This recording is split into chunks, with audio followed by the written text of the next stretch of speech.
This isn't any regular heat. This is nuclear heat. Live from the 93.7 The Ticket studios in the heart of Lincoln, America. Bringing you the latest from the Square Circle on 93.7 The Ticket and theticketfm.com. Here is your host, Jake Bockoven.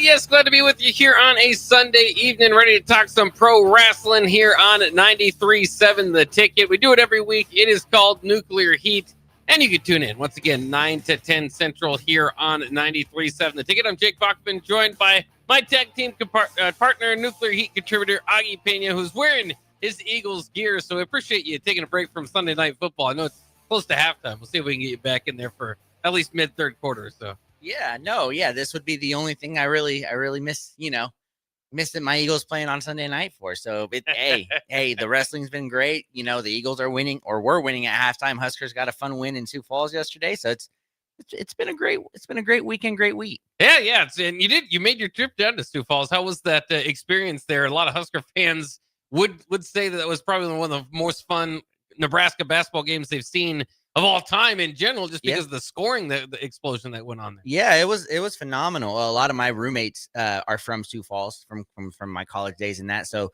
an easy trip to make down there. And yeah, it was an amazing environment. It was probably 95% Nebraska fans, 5% Oklahoma fans. But yeah, it was amazing the way they played. They came back. Oh man, it was just it's so much fun. I think I got it. I made it last year. This year I think I'm gonna have to make it every year because it's.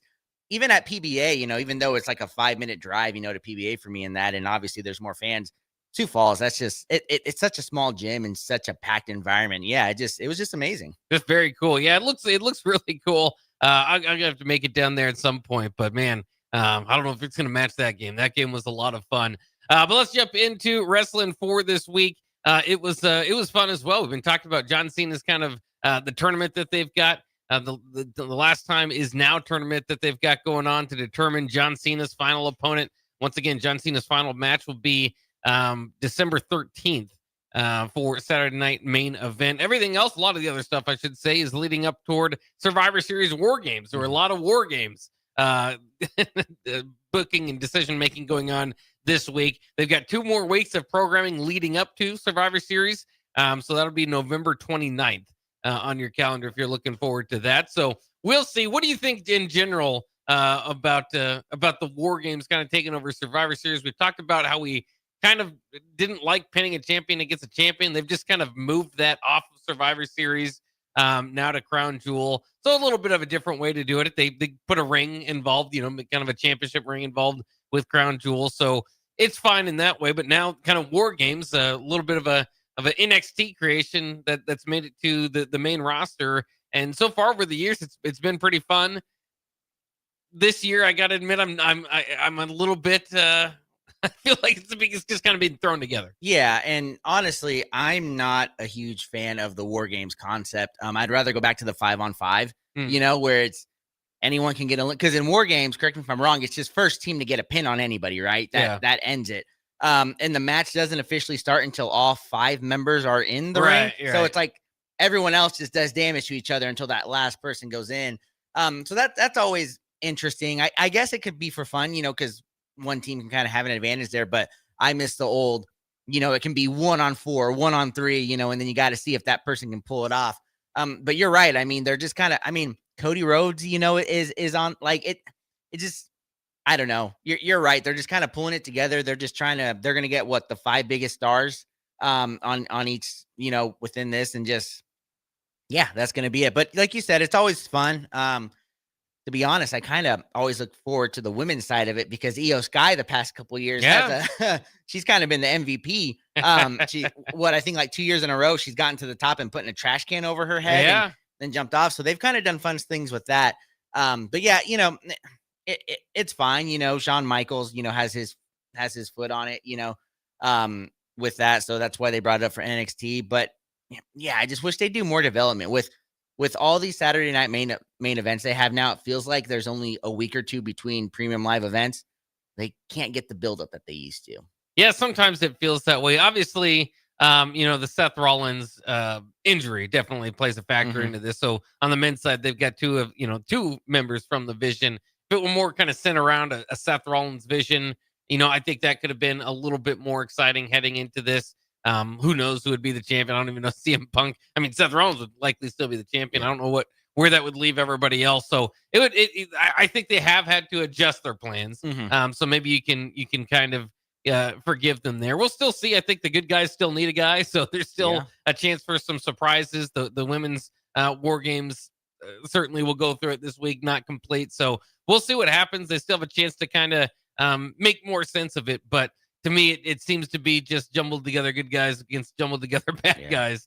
And I find a hard time getting too much stakes in the match. But with War Games, it's not, necessarily supposed to be completely about that too. It's just supposed to be the grind, like they used to say with the Hell in a Cell, right? Is that you're not going to come out of that thing, as you walked into it. And so it's a similar idea. 2 rings, it's kind of cool. You can do different stuff with 2 different rings, with a cage over top. So it'll be fun. It'll be interesting. But I don't know. I guess I'm not all that into it. And also, I like William Regal shouting War Games, but everybody else doing it's like, all right. And I guess to the point is because, when they made the Hell in a Cell so once in a while, it was like it used to be where like a feud would get so hot, the only way to finish it was Hell in a Cell, which was awesome. You'd build up to that and be like, all right, this is definitely where it's going to end. And then it got so popular that they made it its own premium live event. And so every year it was just kind of the same thing. 2 weeks before a match, it's like, we might as well do a Hell in a Cell. I guess it's that time of the year. And that's just kind of what War Games feels like too. I mean, they had so much opportunity or so many factions building up, and it's kind of been a faction-based industry for WWE these last couple of years, that you still feel like they're kind of missing out on that.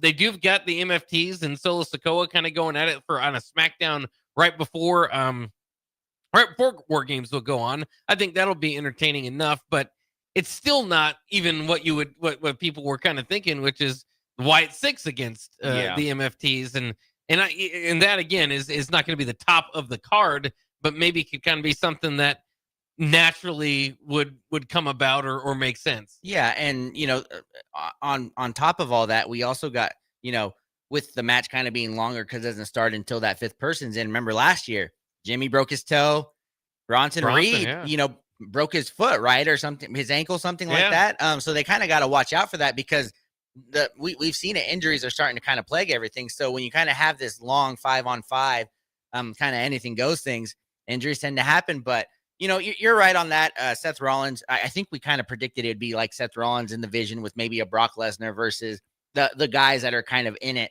But I don't know. It feels like they're kind of now bringing in like, not scraps, but, just kind of extra guys to fill that in. So, does lose a little bit of that. What I would love if they did a War Games type of thing is like have the 5 champions on one side, on a team, and then their 5 challengers, hey, they all kind of just go at it, on a 5-on-5. I think that'd kind of be a little bit fun. So, but, we kind of talk about this, but I'd say the matches for, the most part have always been fun. Yeah. So that's kind of the saving grace and probably the reason why they kind of continue to just roll with it now. Yeah. Yeah. And I mean, but part of it too is you kind of about just throwing people in. Jimmy Uso was, I don't even think anybody on anybody's radar other than that he's related to Jay. Right. Yeah. But they had it's such an interesting story going on. And I complained about this the last couple of weeks where it's like, Jay Uso is acting like Lil Roman, right? And Jimmy was going to have enough of it. He's eliminated for his chance to win a championship. And then the next week, they just kind of showed up and like, it's all good. We're brothers. And then they're done. And now a couple of weeks later, she's like, all right, we're going to team together. Everything's fine. We're part of Team Good Guy. And it's just kind of like, man, that was part of that like 3 weeks ago. That's what I was most interested in WWE. And instead, and this is from a guy that hasn't gotten all that excited about the Jey Uso run, right? I don't think it's been the most exciting thing. I thought, hey, his character, this is the most interesting it's been. They're like, table that. We're not going to do any of that. Just we need War Games, generic good guys, put the Usos in there. So I don't know. It's interesting the way they get there. Like you said, though, the matches have been great. So we'll see that. The other thing I think as part of it too, though, is a little bit. I think the John Cena tournament is at least for me, overshadowing it a bit. It's not like they're putting on great matches or people that you think are going to necessarily face John Cena, but it feels like it's got a little bit more kind of a historic theme to it than maybe what War Games were this year. Again, without a blood feud or something being part of it. Yeah, no, I agree 100%. Like until December 13th, all anybody's going to talk about is John Cena, which rightfully so, with what happened on Monday and this tournament. And then their booking of it too. I think the booking hasn't been the greatest, in my opinion, of his tournament. The people in it fine, but I've been surprised by some of the people that have won. Some of the people that have lost, like hype. Hype, kind of intriguing. Hyped up people are losing. Like my man, LA Knight, I was 100% sure. Whoa. He didn't lose. It's like what are you doing? Bringing in these guys, one time, and things like that. So that's kind of been. Yeah, that's going to just, take over until I think December 13th, until that John Cena thing. So any premium live event that's in between there, it's just all those storylines are just going to kind of funnel into one. All of my complaining about War Games is kind of leads us into our to Monday Night Raw, where Triple H says everybody's got an opinion. Yeah, right? Everybody's got an opinion here. But this was WWE Raw from Boston. Triple H coming out, which he doesn't always do. Yeah. So this is the kind of a big deal and start to open the show. Of course, was John Cena's kind of last show in Boston. He said that he made sure that was going to be part of it for his kind of send off. So that was kind of cool. Triple H though made a really good argument for John Cena being the greatest of all time, all things considered in wrestling, which whether he's 100% serious about it or not, that's what you do as the booker with John Cena's final match coming up. So we have that. We learned through this segment that Sunday night main event will also feature NXT versus WWE superstars. John Cena kind of wants that kind of to be part of his legacy and send off is giving unknown guys or lesser known guys a chance. So again, depending how you feel about it, there's a couple guys in NXT I think that will be interesting and to see what kind of matchups they put in there. All of this for, the biggest feelings like, oh man, this is a historic moment. John Cena in Boston. What's going to happen next? Dirty Dom, of all people, interrupts and gets his heavy boos. Remember, he's kind of turned into somewhat of a crowd favorite. Yeah. But as soon as he was being the ultimate heel again, people ate it up, right? Yeah, so absolutely 100%. Loved it. And I think it's just a masterpiece in wrestling altogether because I don't think he's going to keep that heat. It was just so fun for everybody, into it. So the crowd was absolutely on fire. And Triple H, Dom's talking trash to John Cena. Triple H says, you know what? Let's just do this match right now. Put the Intercontinental Championship on the line. You have John Cena against Dirty Dom. Of course, Dirty Dom's held this since WrestleMania. And John Cena on his side needed this Intercontinental Championship to win the Grand Slam in wrestling. Yeah, it was phenomenal opening, on there. The thing I hate about social media these days, though, is the rumor mill early Monday was everywhere you look, you couldn't avoid it was, there are plans that they're going to face each other, and things like that. So that kind of ruined it a little bit on there, but I still thought amazing intro, amazing all that. Triple H, WWE, listen to me. I've been kind of ranting about this, that John Cena was kind of, needed this. I thought it was amazing. I just thought this was, a great way to get into it. You started with John Cena in Boston. The crowd was eating it. Like you said, once Dirty Don came out, I love that he's like, I would have beat John Cena anytime, any place, any era, and you're kind of like, ugh, you're like that, that's huge. And, for the match itself, I thought it was great as well. It's just a fun time. It was really, really a lot of fun. I was watching Raw, watching the Eagles play because Monday night, I was kind of like double dipping. So it was just a great, like 2 hours on Monday that I got to have and just enjoy. As far as the match goes, Dirty Dom was his normal self. Had to try to find some ways to cheat to win. Remove the turnbuckle pad in the corner. The referee was working on that, so he brought in a steel chair. Did the whole fake steel chair headshot. So Dominic laid down, gave the chair to Cena. Cena laid down. By the time the ref got back, Cena does a very cheesy wink at Dominic Mysterio. But this was kind of fun because you had your near falls as well. Dom actually survived getting tapped out. Yep. So he had to tap out while the ref was bumped and was not able to count it out. So you're thinking maybe they're finding a way to keep Dom to get the belt. He ultimately hits a 619 and a frog splash, but Cena rolls through that and hits the AA for the win to complete the Grand Slam. Felt like a huge moment for John Cena in Boston. And again, for me, Dirty Dom's one of my favorite guys. I didn't want him to drop this Intercontinental title belt for the most part, but to do it in this historic of a way in that type of moment you're not going to win. You're not going to have it forever. Yeah. And not everybody's going to get the Gunther treatment and carry it for a year, 2 years, whatever it was. So I think this is a perfect way to kind of finish off. And again, it's a little bit of a pause. The one thing that I would say is that it is a little bit of a pause on Dominic's character to a degree too.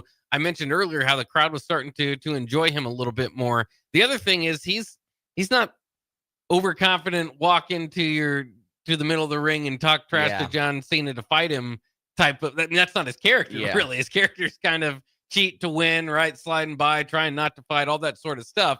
So, again, you got to kind of put pause on some of the character development there just to have this great moment. And I will give credit to you because you've been saying it for months. You would love to see this match, and we got it. And I think it was the highlight of the week in wrestling. Oh, 100%. And, just everything, like you said, the acting, Triple H being involved, just the crowd, the environment in Boston, John Cena being from, the Boston area. I think West, that's essentially in the Boston area. It's just all great. And then seeing John Cena hold that belt, it's just magical, just seeing it because, he's only got a couple dates left, all that stuff. So yeah, it's just a lot of fun stuff. And you're right. Dom's now going to always be remembered as, the guy that John Cena beat to become the Grand Slam champ. And that's huge. That is essentially putting somebody over without burying them on there. And I did see a couple people disappointed and all that stuff, but you got to remember Dom still has another championship as well, right? He's got that AAA. I don't remember which one it is, but he's got one of them on there. So, that still helps the storyline. And hey, it always makes it too. I don't think they've announced everybody for the tournament, have they? No. Dom could still sneak his way in there, and they can kind of run a storyline there. So it kind of, you could keep going with it. But yeah, man, it was just such a fun time to see on Monday. And then the backstage, every Ray was there, Charlotte, all those superstars were there in the back to congratulate him. And the conversation Ray and John had where Ray's like, he needed that. He needed to be humbled back there. And I thought that was just a perfect way for him to go out there. Now, the interesting thing from here, though, is this final match is an Intercontinental Championship match. Yeah. John has got to drop this at some point, right? When it's right around the corner, or maybe you just kind of have him lay it down. He's supposed to be opening up Raw tomorrow. It's going to be his last appearance on Raw, and it's from Madison Square Garden. So it's going to be a big show that they're going to do. So I don't know, but you don't want Cena losing this close to his final match on the way there either. So I guess whoever beats him last is going to be the Intercontinental Champion. See, and that's kind of where I got a little bit worried with it because Sheamus is still in this, right? Sheamus, and he needs one. And he needs it also to become a Grand Slam champ. And they've had their matches. Sheamus also essentially ended Edge, right, on the WWE. So a lot of people are saying, hey, that could be, and not that it wouldn't be a fun way for him to go out, but I just don't think Sheamus is a guy that a lot of fans want to see as John Cena's last. Yeah. He's good to be in the tournament, not necessarily the one you want to win the tournament. So we'll kind of see what they do there. I think they get too much out of that. The fact that Sheamus hasn't won the Intercontinental, that's something they've been keeping in their back pocket for a long time. So maybe they'll keep that going. We move on from that to the last time is now tournament. Damian Priest against Rusev. By the way, shout out Rusev. I saw just a couple hours ago. Expecting a baby now with Lana. With Lana? That's crazy. I didn't know that. Yeah. That's good for them. They got divorced, right? And then they got back together. Yeah, so I don't know. I don't remember his official divorce, but they broke up for a while. That's good for them. Good for them to get back. And hey, always congratulations to people when they're gonna have babies. Yeah, absolutely.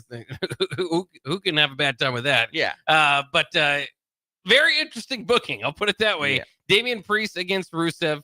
They were really selling that Priest was still dealing with the eye injury caused by Aleister Black. In fact, Rusev used that to his advantage, gouged his eye, hit the Machka kick for the win to advance. Rusev has a lot of good history with Cena. Again, another guy like Sheamus, not necessarily somebody would want to be the end all of everything, unless they really amped it up for USA versus Rusev again. But I don't think that's probably the way they're ultimately going to go.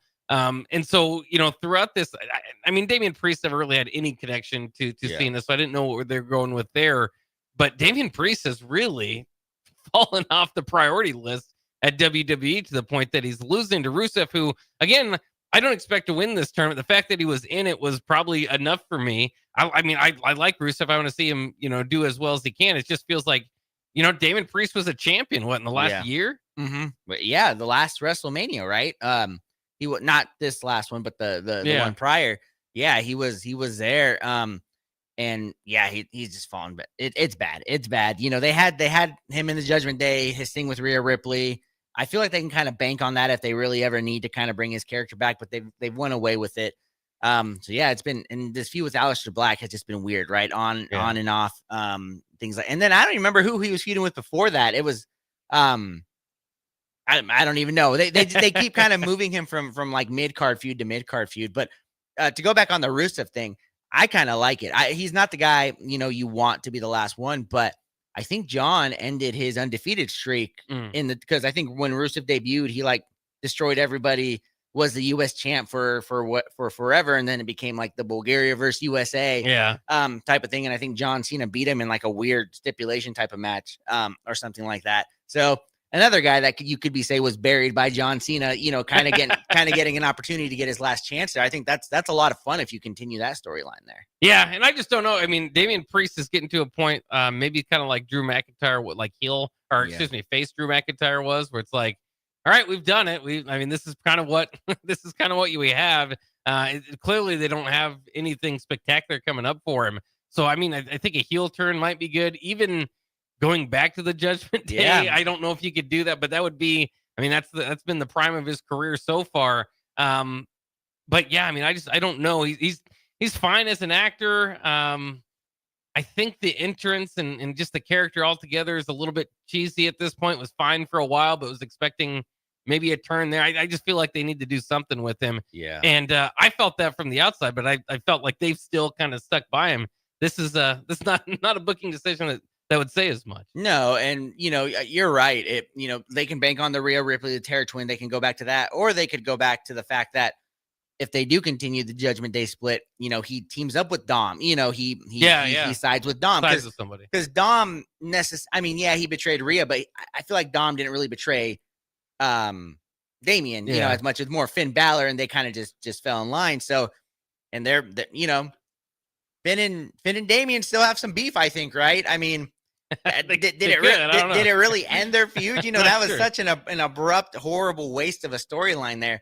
But yeah, that's something that they can do there. And I think you're right. That was kind of the prime of his career when he won a championship with Rhea as a Terror Twin. I think that's just what he's best suited as, because I'm not going to say the name on television, or on the radio, but the names they give him, his character's kind of like the Undertaker. They have some not so nice words to say about him, things like that. I think you're right. They need to either fully embrace it and put him back, like, into that, where I think as a heel would be great. Or go back to, like I said, like help Dominic out or go back with Rhea. Yeah. We'll see what they do with him. He definitely needs a rebound. We might see that tomorrow night on Raw. From there, we get to the CM Punk promo. This is where we kind of saw the makings of War Games come together. So the Vision and Logan Paul come up to gang out on CM Punk. Jey Uso comes out to give him some help. Cody Rhodes makes the save because he was just there. He was there earlier as that backstage segment you were talking about, just there because he didn't want to miss John Cena's final segment.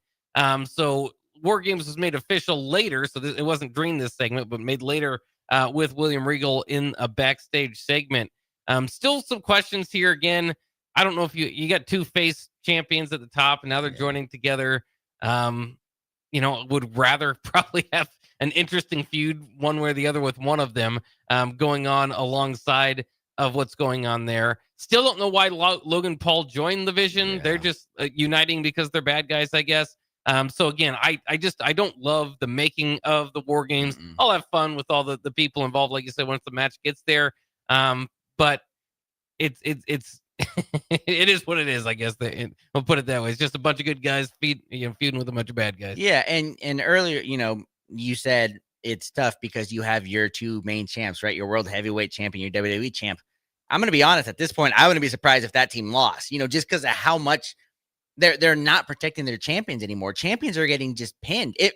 I would not surprise me if either Cody Rhodes or CM Punk were the superstar that actually got pinned to lose War Games. That's just kind of, to me, how they almost need to do, though. Don't Yeah, they? I mean, not get pinned, but they almost need to lose, because the other problem that you have a lot of times is like, is this an even match? Yep. If the good guys have the 2 world champs and the bad guys have Logan Paul and Drew McIntyre, who loses all the time, and the Vision, who are guys who aren't quite there. Yeah. Again, there might be another guy coming in, but why is this an even matchup to begin with? Yep, it's not. That's why I'm saying, like, and I think that's why WWE is so comfortable making this, because they, their champions have been pinned. It just, Cody Rhodes has been pinned. CM Punk has lost his championships. It's not surprising anymore. And like before, where it was automatically. So they do need it, because the guys that aren't champions, the Vision and all them, they're the ones that need a win. They need their career, because CM Punk and Cody Rhodes have established it, right? They're main guys. Jey Uso, whatever they want to, put on there, but they're pushing him like a main guy. So, you have it there, and there. So it's like, yeah, one side needs it more than the other. So, like I said, I'm to the point where I think either Cody Rhodes or CM Punk are going to be the ones that take the pin if they end up losing that. Well, we'll see. Usually, I mean, you got to have a turn or something kind of interesting going on here. There were rumors going into this week that it might have been ultimately a Brock Lesnar led versus Roman Reigns led War Games, with all these guys involved in it. And so I was really excited for that. Yeah. So that's kind of part of it, might be what could be versus what might be turning out. Now we'll see. Again, they've still got an opportunity. We'll see who these final members of these War Game matches will be. The good guys specifically need one, because Drew McIntyre is now, I guess the numbers are not in their favor. I'll put it that way. So we'll see. Again, you also have to have some sort of stakes on it, right? What happens if the good guys win or bad guys win? So we'll see. Again, 2 weeks still to do it, but as of right now, a little work need to be done with the story here. Yeah, and I think this is another thing. John Cena has 3 appearances left, right? This Raw, we're assuming it's going to be Survivor War Games, and then his last one. If you put John Cena on that champion team, then you're talking like, why even have this match? Which they could do the whole nobody wants to, I bet you this is what they're going to do. I don't have a lot of money or anything like that to bet on it, but I bet you, I'm putting this on the line here. They're going to try to pick people. People are going to either be scared or they're going to get taken out by the Vision and all that. They're not going to know who it is. Main event happens. The 5th and final guy, it's going to be John Cena, and all that. And then that'll be fine. It'll be fun in there. But to your point, kind of what you're saying, the buildup would have been horrible. And I mean, other than being their friend and kind of just doing it for the last time, John Cena really has no stake in this whatsoever. Well, and then too, you're going to run into the problem of it. I'm interested in who this final good guy is going to be, right? Because Sami Zayn would be my number one guess. He's actually working against the MFTs right now, so he's busy. Thank God it's not going to be Sami Zayn again. Not that I don't like Sami; it's just the same good guys every year against the same bad guys. Is that if it was John Cena or Roman Reigns, you're going to have a good guy come in and overshadow both your champions on this 5-man team? There's almost, I feel like, I don't know who their leader necessarily should be. I think it's Cody, right? Yeah. But it's, I don't even know if their 5th member can be that big of a name. One, because like we said, the balance of this matchup to begin with. But 2, you don't want all those names that were mentioned would come in and overshadow your 2 champs right now. Yeah. Well, and honestly, have they said it's 4-on-4 or 5-on-5? Have they said like it's usually 5-on-5? And right now they have 4 on the bad. I mean, it still could turn out Brock Lesnar shows up on the bad guy side, and then you kind of have and then if your 5th is John Cena, and whoever else, then that makes sense, because Brock Lesnar just kind of destroyed John Cena again in his last match at WrestlePalooza and all that stuff. That would make more sense, then. I mean, as much as we maybe don't like kind of what Brock Lesnar has been doing in that, you have Brock Lesnar on a side that kind of evens everything out on there, and that too. And then I'm also going to push back a little bit. I don't think Cody should be the captain of this. It should be CM Punk, because he's actually in a storyline with Logan Paul and the Vision, whereas Drew McIntyre is kind of the only reason Cody, and Cody randomly being there on a Monday, like you said, and that stuff. So it should be CM Punk's team, but they love Cody Rhodes out there, and I guess technically he's the WWE champion, so you're right, he's probably going to be the main guy that they bring out. Yeah, I don't know. We'll see how it turns out, but I guess through you saying all that, one thing does become clear. It's going to be Brock, isn't it? It's going to be John Cena and Brock. I'm saying it's going to be Brock Lesnar. Yeah. The final opponent for John Cena. You think it'll be Brock? Oh no, it better not be Brock Lesnar, because that would be no. I would much rather it be Rusev or Sheamus. At this point, because no, not Brock Lesnar. What about Gunther? They just don't have enough history for that to happen. Yeah. And Gunther's been gone. There's no. It better be somebody he has history with. Not Brock Lesnar, or you got to bring back like a Chris Jericho or an Edge. Yeah, we'll see what they do. They've got some more surprise appearances coming up in this tournament. But let's go ahead and take a quick break. We got plenty more Raw and SmackDown to talk about here on 93.7 The Ticket on Nuclear Heat.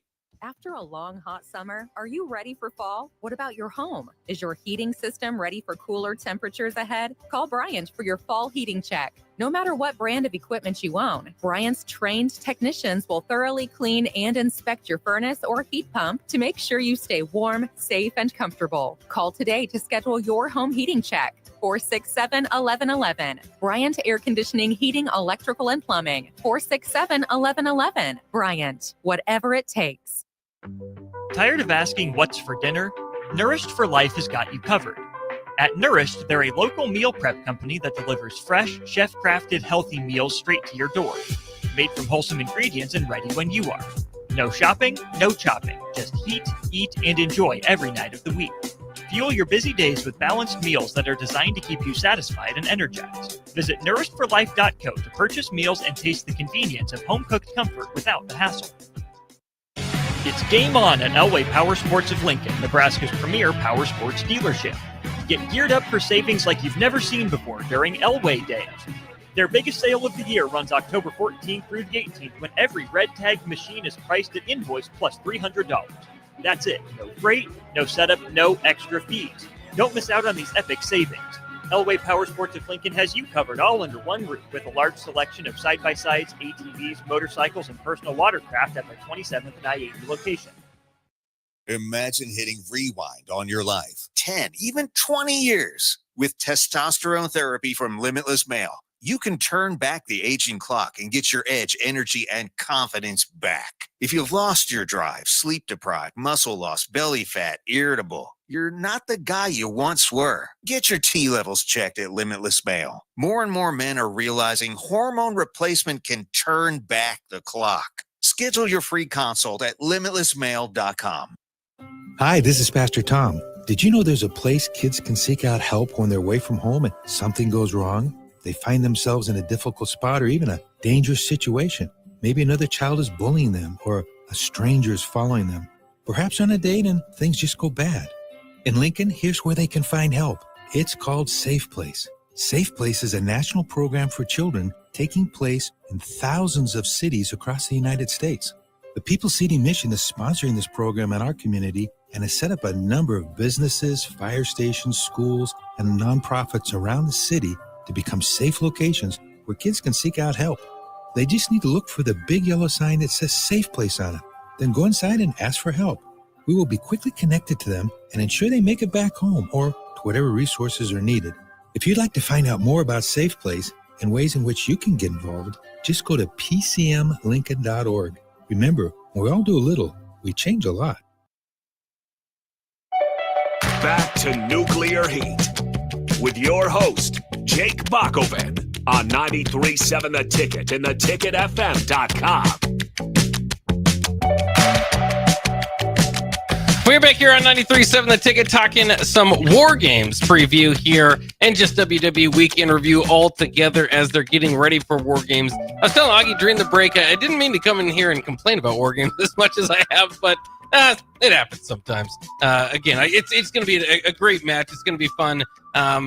You said it before. I mean, whenever they actually get the physicality going in those matches, there's a lot of fun. Some long-term injuries last year, which is not what you want, but I mean, the stakes will be there. So it'll be fun no matter how they land on it. Just Sometimes I'd like it to make a little more sense, but it won't be the worst sin they committed. We'll get to the main event here in a second. So yeah, I don't even know where we start. We just started talking about War Games.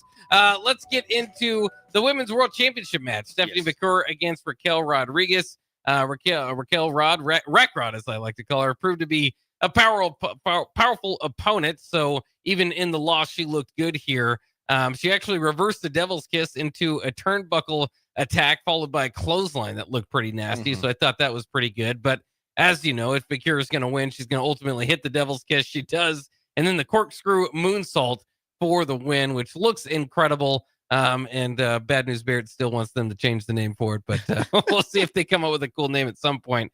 After this match, Roxanne Perez and Raquel Rodriguez, as they usually do after a loss, attack the faces of the match here, the champion. Nikki Bella comes in to make the save, and then as maybe you would expect to happen eventually, but maybe a little quicker than maybe what I expected anyways, she turned on the champion. Stephanie McClure hit her with the belt, talked some trash, removed her red shirt, and underneath was a black shirt, which means she's a bad guy. Yep. So it was pretty good there. Yeah. So what do you think here? I mean, again, you could see it coming from a mile away, at least at some point, that Nikki Bella was going to turn on Stephanie McClure. Didn't take too long. No, it did not at all. And I thought this would have been a match they maybe, at War Games, so it might take place there. They haven't announced it for being tonight, right? Or tomorrow or anything like that. So it's probably going to be, possibly on the War Games card or something like that. So that's pretty good. Pretty cheesy, like you said, when Nikki removed it, and now here we go. I'm a bad person again. So, but they've kind of been teasing it. We've been talking about, I think, the last 2 weeks or so. We're like, just when are they going to do it? And for all I know everything I've said about Nikki Bella, she's looked good in the ring. She hasn't looked bad. So this will be a good little bump for Stephanie McClure, and it could go ahead and kind of help her in her rise. I know she's champ, but it's always great when you can take out a Hall of Famer, on as a title defense. Yeah, the one thing that I do wish is that Nikki Bella's kind of in her most recent return, has done the veteran thing of just kind of giving the bump to others and up and coming wrestlers. In fact, since her return, I think she's only won the one singles match against Chelsea Green. So sometimes in doing that, she doesn't feel like that big of a threat to Stephanie McClure, which they're trying to, to make it feel that way. I think she's lost like 3 or 4 straight singles matches in a row. So they could have done better, I think, as part of building her up as well. But here we have it. It's fine enough. We knew, as always, right? The first title defense is rarely going to be the last one. Yep. So you got to find some story to tell. That's the story they're going with here. Last time is now tournament then between Shinsuke Nakamura and Sheamus. We mentioned earlier, Sheamus ultimately winning this thing and moving on, wins with a kind of a bro kick out of nowhere. Not too much needs to be said here. Both those guys can win and lose, and Shinsuke kind of moved on pretty quickly to his next thing after this loss. They also did announce in the tournament matchups coming up, Javon Evans against returning Gunther and Solo Sikoa against a mystery opponent. We'll see those matches tomorrow night on Raw. Gunther, should he not have been a mystery opponent? I thought they should have done him as a surprise return as well while they're doing him. Yeah, that would have been fun because he's been out. Everybody's kind of been wondering where he's been at. So it could have. And Javon Evans, while he's had, because he had the United States match right against Dragunov. Yeah, we've seen him, and they did pretty good. So and I think it's kind of cool. They're flipping, right? So normal Raw stars are having their matches on SmackDown, and normal SmackDown superstars are having their matches on Raw. I think I saw for next week. So kind of a good matchup, get to see some fresh faces on those brands. Yeah. Any ideas, Solo Sikoa, who's coming in here? I've seen some ideas. Maybe we kind of all forgot about who left Jacob Fatu without some teeth on the floor. Yeah. Maybe we could see that. R-Truth is still waiting. I mean, they're doing that very cringy balls joke in the back that they keep doing. So I think he's in the tournament. I think it's got to be somebody that's not on the regular roster, right? Kind of like what they did on Friday on there. I think it's got to be there. And sorry for Solo. The first surprise didn't win. I think this is a surprise. This is a surprise that probably has to win on there just to keep it interesting. Because if you keep having the regular superstars win, and the surprises, the one-offs come in and lose, you're going to lose some of the steam that this, is going for there. Yeah, absolutely. We'll get to the surprise return here in a second. We talked about it earlier as well. So we closed out Raw here with the WWE Women's Tag Team title match, Charlotte Flair and Alexa Bliss against the Kabuki Warriors. Everybody got some offense in, so they allowed this match to go on for a little bit. Ultimately, Nia Jax, Last Legend, got involved and threw Bliss over the announcers table. The Kabuki Warriors took advantage of that, and Kairi Sane hit Charlotte with an insane elbow for the win. Post-match beatdown before Io Sky and Rhea Ripley, Master Rhea Ripley, by the way, make their return and call for War Games. So setting up the War Games through the women's tag team title division, kind of an interesting way to go about it. Charlotte Flair and Alexa Bliss, a formation of two single stars that have, short-lived maybe championship here, but kind of, interesting in that angle of how much longer that tag team's going to get together. We got further questions of that with SmackDown. So just kind of interesting altogether. Kabuki Warriors come out of this as the new tag team champions. So just a lot happening in this segment. Yeah, a lot happening. And I don't think, we kind of talk about the men's team not being fair. I think this one's pretty not fair either. You got Io, Rhea, Charlotte, and Alexa, right? I believe are going to be a team. Yeah. And then the Kabuki Warriors, Nia Jax, Lash. I mean, it's a little bit more balanced, but you're telling me Rhea Ripley, Charlotte Flair's, those are four, former you could say probably going to be Hall of Famers, right? Yeah. Great champions against, yes, Asuka, great. Kairi Sane, I mean, all 90 pounds of her. Last Legend, who just made a debut, and your girl Nia Jax. Yeah. I'm not liking their chances on that one. Yeah, you're not wrong. They need to build that team up a little bit. But now that they've got tag team titles, that at least helps them a little bit, I think, in that argument. So I don't know. They haven't been treating those championships all that well. So I mean, talk about if you're gonna have, your WWE World Heavyweight Champion pinned. You can for sure have one of your tag team champs.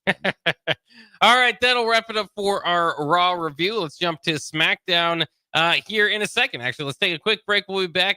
We'll talk about SmackDown in our final segment here on Nuclear Heat on 93.7 The Ticket. Are you looking to upgrade or improve the garage door on your home? This is Cameron Hall of Doors Plus. At Doors Plus, we guarantee to offer a wide selection of options from 5 leading garage door manufacturers as we deliver a free estimate, exact measurements, and rapid installation with a 3 to 5 week time frame. When you choose Doors Plus for your residential garage door needs, you'll work with our experienced technicians and be ensured that your new door seamlessly complements your home. Give us a call at 402-590-5800 or visit us online at doorsplusllc.com. Doors Plus, garage doors, and more. Nebraska farmers, harvest is here and every gallon counts. That's why Sapp Brothers Petroleum launched the Go Big Red Fuel Giveaway. When you contract your fuel with Sapp Brothers, enter to win $1,000 in fuel credits. As Husker Country knows, the only thing stronger than the roar at Memorial Stadium is the drive of a farmer putting food on the table. Fuel your farm with Sapp Brothers Petroleum and enter to win $1,000 in fuel credits. Visit sapbros.net today. Sapp Brothers Petroleum, fueling the heartland. Go Big Red. If the power is out, traffic lights might be too. If you come across a dark intersection, treat it like a four-way stop. See more tips at les.com/safety. This is former Husker and NFL linebacker Jay Foreman. For years, I've suffered from degenerative problems in both of my ankles, but thanks to a thorough and thought-out plan provided by Advanced Medical Imaging, I was able to get my life back with the least amount of pain as possible. While working through multiple options, the team of physicians at Advanced Medical Imaging were there to answer any questions I had. If you're experiencing any pain at all and want to get your life back, go to amimaging.com or give them a call at 402-484-6677. Advanced Medical Imaging, located at 7601 Pioneers Boulevard. Back to Nuclear Heat with your host, Jake Bockoven on 93.7 The Ticket and theticketfm.com.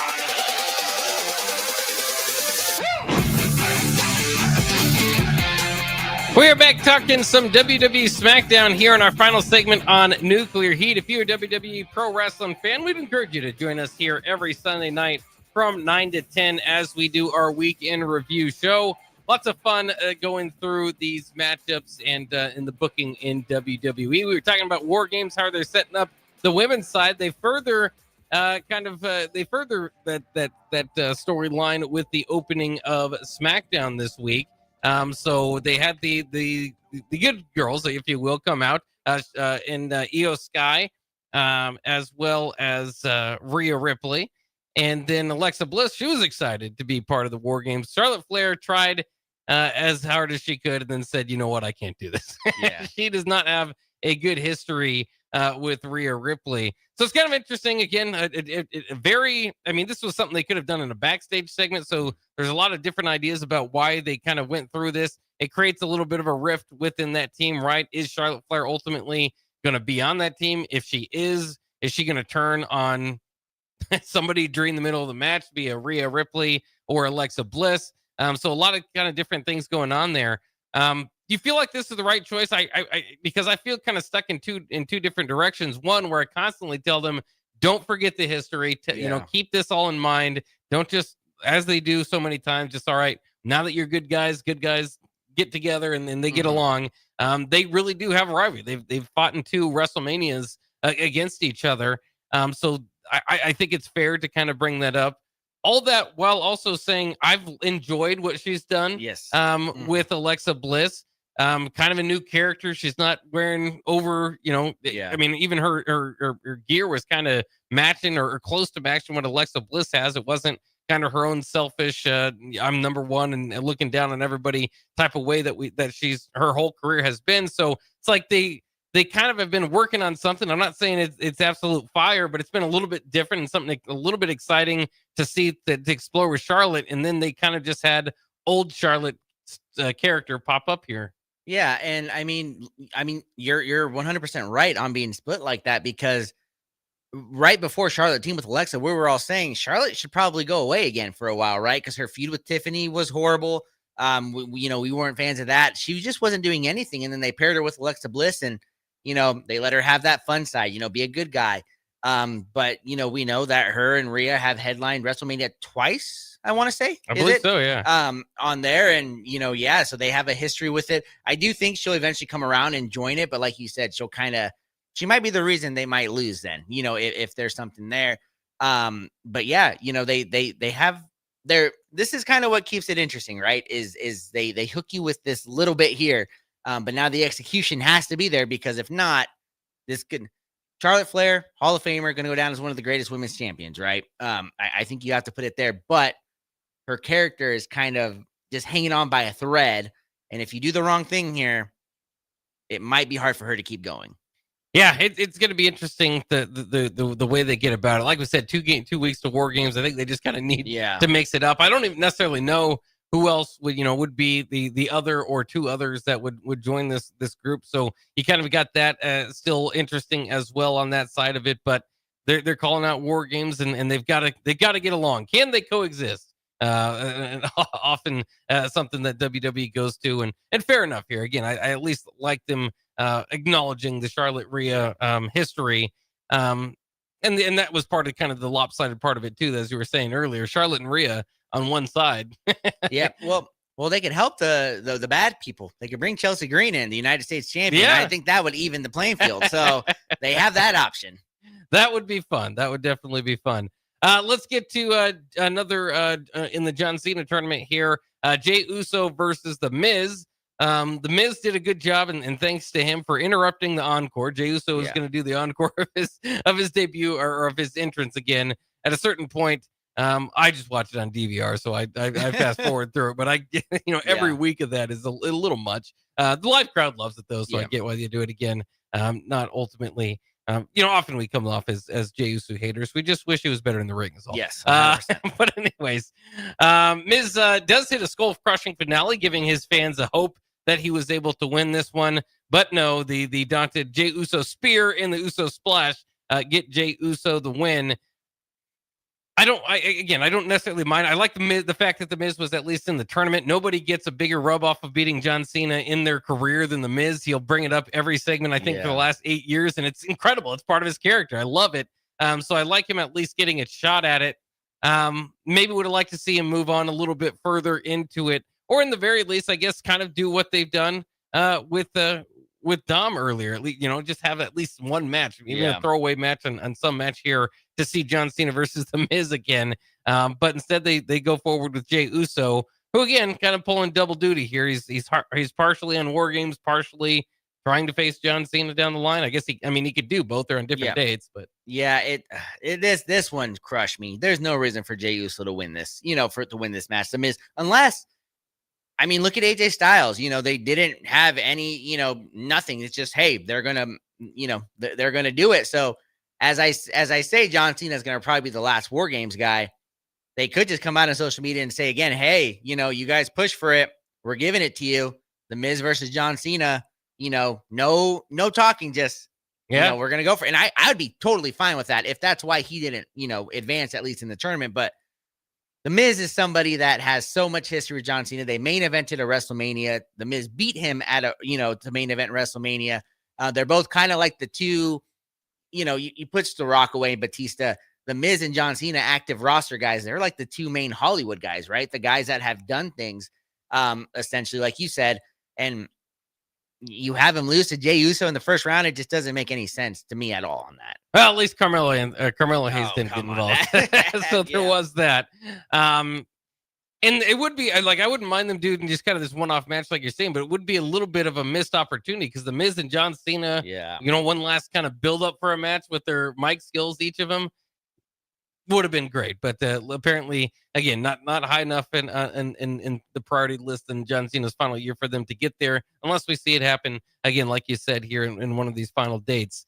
Then we had the U.S. Open Challenge, Ilya Dragunov against Axiom, fantastic in-ring match. They've been doing it pretty well. All these tag team wrestlers can put on a show. Yeah. It's just, can you be a single star? We'll see moving forward. Axiom is going to have to develop some sort of personality. Right now, he's just a guy with a mask. Ciampa was denied his chance to compete. Eventually, we're obviously going to see Ciampa against Ilya Dragunov. But the Mad Dragon, I think it's been fun kind of taking over that U.S. Open Challenge. And the challenge in doing that is kind of putting on the match of the night. It's almost expected now, whether it be Sami Zayn or John Cena or now Dragunov. And I think he's been able to pull it off with some really good in-ring guys, right? But with some outcomes that are expected, I should say. And he doesn't even need to talk, right? He doesn't need to say anything. It's just, hey, he's doing it every week. Here we, it's essentially like what hey,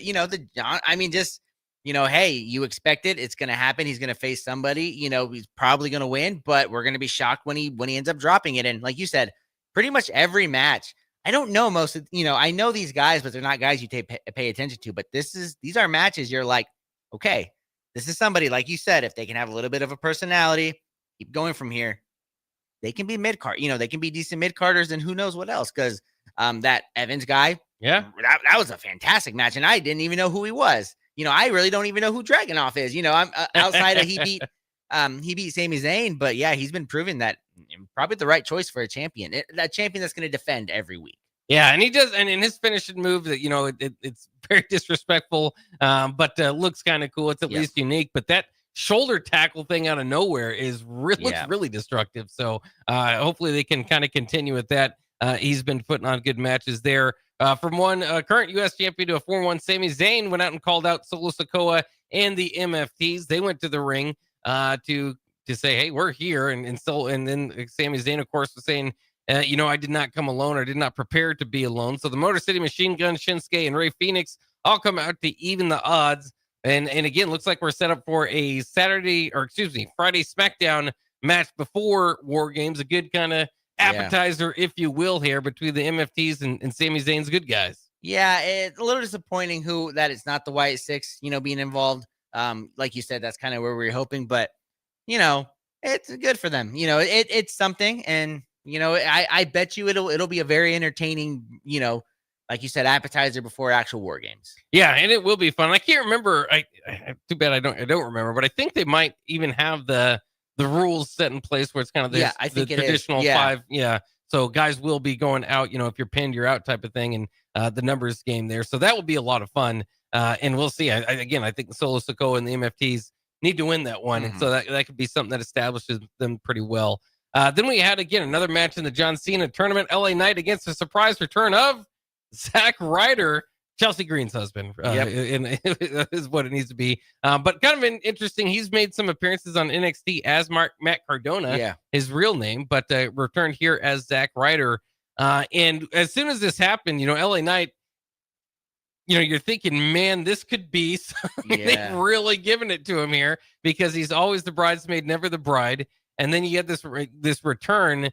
Zack Ryder should not face John Cena in his finals match. There's no doubt about that. But you were thinking, are they going to have him lose in his return, or are they really burying LA Knight right here? So it made for an interesting match. LA Knight ultimately gets the win with the BFT. Probably the right decision here, but fun enough return for Zack Ryder. Well, I mean, yeah, fun enough. I was very worried, especially when I saw it was Zack Ryder, because Matt, and John Cena are like real good friends. They had a storyline where John Cena helped him, Zack Ryder and all that. And the funny part is Zack Ryder, this is like going to be a one-off because he has said in the past he never wanted to come back as Zack Ryder. So he said that was done. He's Matt Cardona, I think it's his actual name. But, the history with John Cena, all that stuff, he had to do it one more time. So I think the one-time appearance might have actually been the retiring of the name Zack Ryder, which is fun. We got the woo, woo, woo, I was so pumped. There's not a lot of returns like that can get me going, but I did not, even though I know he's part of TNA, and they're involved. I think they're owned by WWE now. So I just did not expect to see the woo, woo, woo. No. And that was a lot of fun. It was fun and a good match. And people online have also been pointing out that Zack Ryder and LA Knight look so much alike that they need to have a tag team called the Knight Rider, which I think would be pretty cool. That would be amazing. I don't know how you could get that. That might be trademarked. Right. But I think that'd be a lot of fun. So, yeah. Yeah. Well, so we'll see what they do. Always good to have another wrestler back from the free agency, if you will. But like you said, I mean, he's been doing stuff as Matt Cardona, been one of the best indie wrestlers, if you want to call anything outside of WWE that, for the last couple of years. Jade Cargill got her match against BFAB. I'm gonna look up BFAB's record singles competition in WWE. I don't think she's won yet. This was an absolute squash match, a choke slam that led to 2 power bombs that didn't look the cleanest, but Jade Cargill was talking trash the whole time as well. So this is what I just said, an absolute squash match. At some point, you got to give BFAB a little bit of credibility, but they're not working on that. They're working on building Jade Cargill up. So that's what this was there for. Yeah, you said it all there. We always wonder how BFAB survives the cuts. This is why. She's somebody you can put into a match. Good for her, right? Good for her. But yeah, no. What is that? Maybe I'm just missing. What is she? She like paints her ear gray or something. Yeah, she does something. What is that? I have no idea, dude. I'm gonna be honest. I didn't realize that she was the one that was gonna go up against Jade Cargill. I just haven't paid attention to it all that much, and I don't know because she was teamed up with other people before that have been cut. Yeah. Well, she was with those tag team guys. Yeah, the rapping gimmick. On there, and it just it's, like you said, this is a squash match, good for Jade Cargill, build her up a little bit, but you got to move her on to kind of a little bit of a better feud there. Yeah. So that was there. Then we had the WWE Championship on the line out of nowhere. This set up from earlier. Cody Rhodes, of course, or Bronson Reed was in the building as Paul Heyman was there as they're looking for another member for War Games. And Bronson Reed just said a few words. Cody Rhodes got upset and said, "We're going to have a championship match tonight." So very strange there, but definitely a reason to keep tuned in. Yep. You knew that Bronson Reed likely wasn't going to beat Cody Rhodes, right, for his first world championship here. So something was going to have to happen. That's fine. The way they did it, I absolutely hated. Braun Breaker and Logan Paul attack Cody Rhodes during the match, and it's not like Bronson Reed was in a dire need for it. I don't even know. Cody might have had the upper hand, I guess, but it was a back and forth match. And so they caused their buddy Bronson Reed the biggest opportunity he's ever had. You could say he's had these other chances against Roman Reigns and stuff, but you're literally fighting for the world championship. Your own teammates come in, and it doesn't bother Bronson Reed at all. He finishes with some tsunamis. Ultimately, this was about Drew McIntyre, despite being suspended, being the pick for Paul Heyman and his group in War Games. And so management wasn't happy about that, but Paul Heyman said, "You said I could pick anybody." Yep. So that was fine. It got what they needed to get done over. It's just so nonsensical though. And so frustrating when they do that. Again, I understand we're it's all predetermined. It's all part of a story, but that's why you got to make the story make sense. And so, this is just something, and maybe it will, maybe down the line, Bronson Reed will bring it up, and that's why he gets in a feud with Braun Breaker or something. But, it's just, it obviously, again, Bronson Reed robbed of his opportunity of winning the world championship by his own teammates helping him and causing a disqualification. So that's one thing that I would definitely have changed about this match. The other thing, Drew McIntyre, talking about being a kind of Negan new character. Absolutely loved him claymoring the ref the other day. Maybe thought, okay, they're going to suspend him. Does that mean a few weeks off TV? Does that make a surprise return? Do something interesting? He's back the next week. He's the same guy. And they're moving on with the Drew McIntyre. It's kind of the same character. Yeah, that's WWE for you, right? They do all these things and then just flip it around. And I'm in the same boat as you. I was like, this doesn't make sense. Like, why are they costing him this championship, opportunity? Not that he was going to win, but and you knew there was going to be some interference, but it just didn't make sense when they did it. Yeah. Maybe it was off, something. I don't know, but it didn't look good. And like I said, they need to now get Brock Lesnar, I believe, because Paul Heyman guys, right? You kind of got to go with it. And they'll probably still be under the name Division. But you got to have Brock Lesnar on that team in order to kind of have this make sense and be balanced. Yeah, Logan Paul at the top just doesn't seem to do it enough. So we'll see what happens. Like you said, if they do go underbalanced in that match, they might end up winning it because that's just WWE one way or the other. Yep. So we'll see. Don't agree with everything that they're doing, but I am entertained, and I really did enjoy this week, and we'll enjoy what they do coming up. And got a lot of questions, and that's what wrestling, again, weekly programming, they ultimately want you to come back because you have those questions hanging out there. Just take care of those questions for me this week, WWE. Don't just throw them to the side, please. Agreed, 100%. All right, well, good luck to your Eagles as they're closing out the match. But we'll let you get back to the final of that. Thanks again for joining me, Augie. Once again, join us every every Sunday night from 9 to 10, where we talk pro wrestling, WWE Week in Review. We'll do it again next week. See you guys later.